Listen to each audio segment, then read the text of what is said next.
Yo, c'est LK.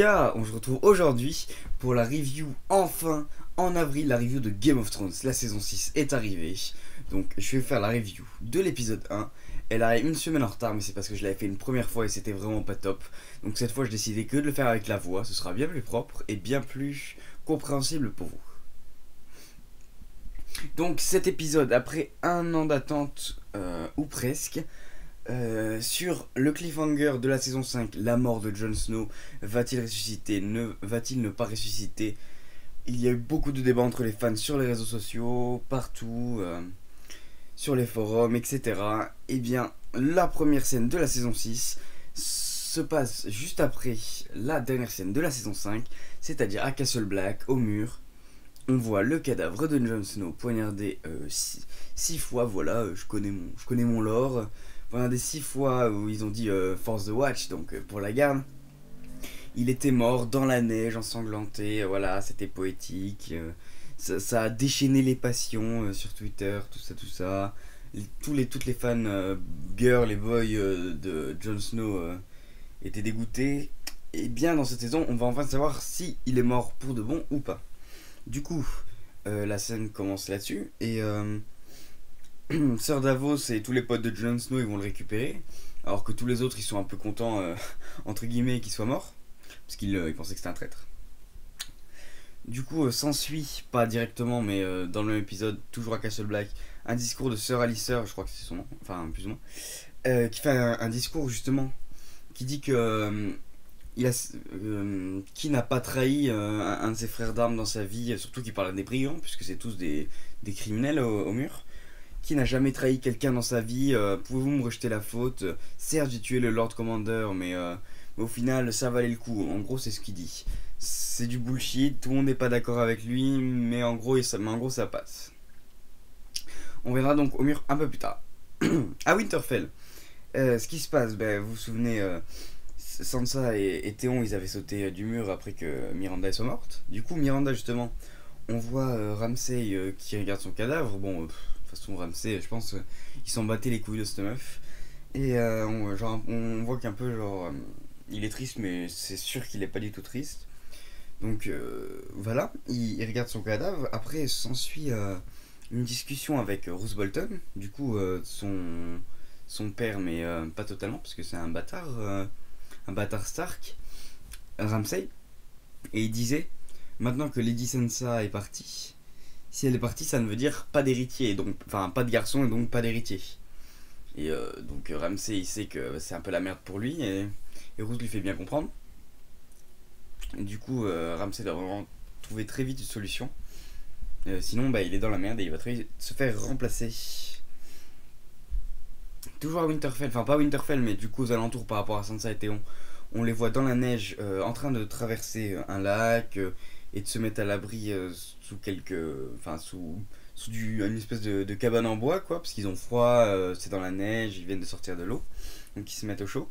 Ils parlent un petit peu, et là, qu'est-ce qui se passe? Bah, des gardes, sûrement de Winterfell, justement, donc des gardes Bolton qui arrivent, et qui trouvent Théon, parce que Théon a dit à Sansa putain, vite, ils sont là, va à Castle Black, je crois que c'est là qu'il lui dit d'aller, va au nord, va à Castle Black, je te retrouverai là-bas. Et en gros, du coup, lui il sort et il est en mode je suis tout seul et tout. Après, t'as les gardes, ils sont en mode où est la fille avec toi? Nous savons que tu n'es pas tout seul.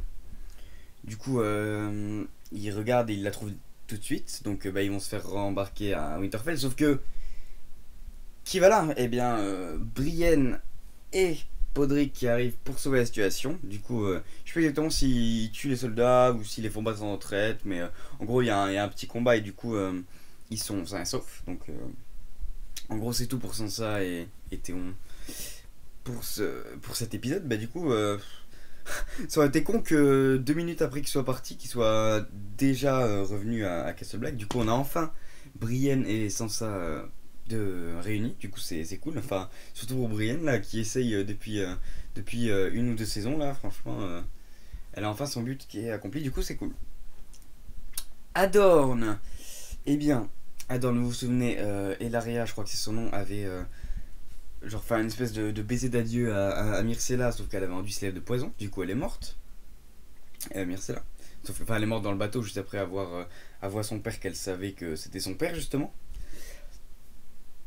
Et donc on voit Doran Martell, le roi de Dorne, enfin je pense que c'est un roi, non le prince de Dorne, pardon, revenir avec Elaria, il les explique des sables. Sauf que, qu'est-ce qui se passe? Mini dialogue et là, bra Elaria poignarde de Doran, et donc ça je m'y attendais pas du tout par contre. Ça, franchement, ça m'a pas fait grand chose puisque c'est pas que j'étais pas trop attaché à lui, mais enfin, vous me comprenez. Mais et surtout que ça faisait un an qu'on les avait pas vus, on était plus trop attachés, et du coup, lui on l'avait pas vu de masse non plus. Du coup, voilà, il est mort. Je pense que ça va beaucoup changer puisque maintenant elle arrive à avoir le contrôle dedans. Juste après d'ailleurs, il y a le fiancé enfin, fiancé je pense, ouais, de Myrcella qui se fait assassiner. Donc, ben voilà, j'ai envie de dire plus aucune figure masculine pour se mettre en travers de la route des Aspics des Sables et des Elaria, du coup. Mais enfin, je dis ça, mais c'est parce que c'est que des meufs et qu'elles ont tué tous les mecs, mais ça n'a pas vraiment d'importance, ouais. Du coup, on verra de ce qui, on verra ce qui, enfin, on verra de ce qu'il adviendra à Dorne. Je sais pas encore. Je pense que il y aura peut-être des gens d'autres, genre je sais pas de Port-Réal ou d'autres parts qui seront envoyés là-bas et parce qu'ils vont apprendre que Doran il est mort et du coup ça va peut-être partir en couille, mais on verra pour l'instant. Donc à Port-Réal, Jaime qui revient avec le cercueil de Myrcella derrière et Myrcella dedans justement. Eh bien, Cersei, dès qu'elle voit le cercueil, il faut 10 secondes pour réaliser. Elle a compris que qu'il lui restait plus qu'un enfant, quoi. Déjà deux, j'ai envie de vous dire. Ensuite, s'ensuit avec un dialogue entre Cersei et Jaime, où Cersei dit en gros que la prophétie. La vieille femme lui a. Enfin, une vieille femme, bon, en fait, c'est peut-être pas un vieil homme, mais c'est souvent une vieille femme lui a dit que ses trois enfants mourront, et là, ça en fait déjà deux, donc elle est en mode bon, bah c'est sûr, la prophétie se réalisera et tout.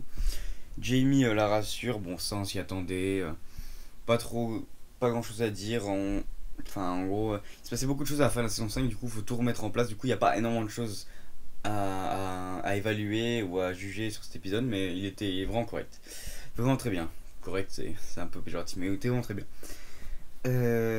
Voilà, donc à Meereen il se passe plein de trucs. À Meereen, vous vous souvenez, Daenerys était tout seul dans les plaines parce qu'elle s'était envolée sur Drogon à la fin de l'épisode 9 de la saison 5 et qu'au final il devait dormir parce qu'il avait trop bouffé et du coup Daenerys avait voulu chercher à partir de la bouffe sauf que ça s'était fait encerclé par une armée de Dothraki. Du coup voilà, on la revoit aux côtés de l'armée, elle se fait un peu insulter en Dothraki justement, enfin en langue Dothraki. Ils pensent qu'elle comprenne pas, qu'elle comprend pas, mais en fait puisqu'elle était mariée à un Khal, elle comprend. Du coup elle est ramenée au campement. Ils décident de ce qu'ils vont faire avec elle et elle se fait de plus en plus insulter et là comme elle est vénère, elle commence à répondre en Dothraki. Là ils sont un peu choqués, elle commence à faire ouais je suis la veuve de Khal Drogo.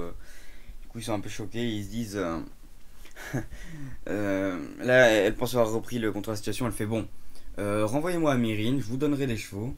Et là t'as le Khal du campement qui est en mode non non non non. Tu vas aller là où toutes les veuves de Khal vont, dans le caveau. On sait pas trop ce que c'est peut-être sa cave de séquestration. Mais apparemment, il y a plein de veuves de Khal dedans. Du coup, je sais pas trop quoi en penser. On verra dans le prochain épisode et dans ceux qui suivent ce qui va se passer. Mais du coup, Daenerys, on l'a pas vu beaucoup. On l'a vu, elle est déjà enfermée. Voilà. Mais je pense que du coup, Sir Jorah et Daario, justement, donc, duquel je vais parler, vont aller à sa recherche. Voilà. Donc voilà, ce Sir Jorah et Dario, ils sont dans les plaines à cheval, ils parlent. T'as Dario qui taquine Sir Jorah, qui est le mec qui fait le plus friendzone de Game of Thrones. Ouais, même pas friendzone en fait, il se fait juste refoule. Et ouais, il se fait juste refoule. Et là, qu'est-ce qui se passe? Il trouve la bague de Daenerys dans les plaines qui font 1 milliard de kilomètres carrés. Donc ça, c'est improbable. C'est vraiment improbable comme truc. Genre, tu peux pas trouver une toute petite dague dans des espèces de hautes herbes sur des plaines immenses. Du coup, ils se disent, voilà, elle est passée par là, maintenant on va suivre le chemin. Je sais pas trop comment ils font, en fait, ça a aucun sens. Mais facilité scénaristique, hein, qu'est-ce que je voulais que je vous dise. Du coup, on sait qu'ils vont arriver au campement des Dothraki Quand le Daenerys, du coup, ça va partir en couille. Encore une fois, ça part qu'en couille de toute façon cette série. Rien que Doran d'ailleurs qui est mort, c'est.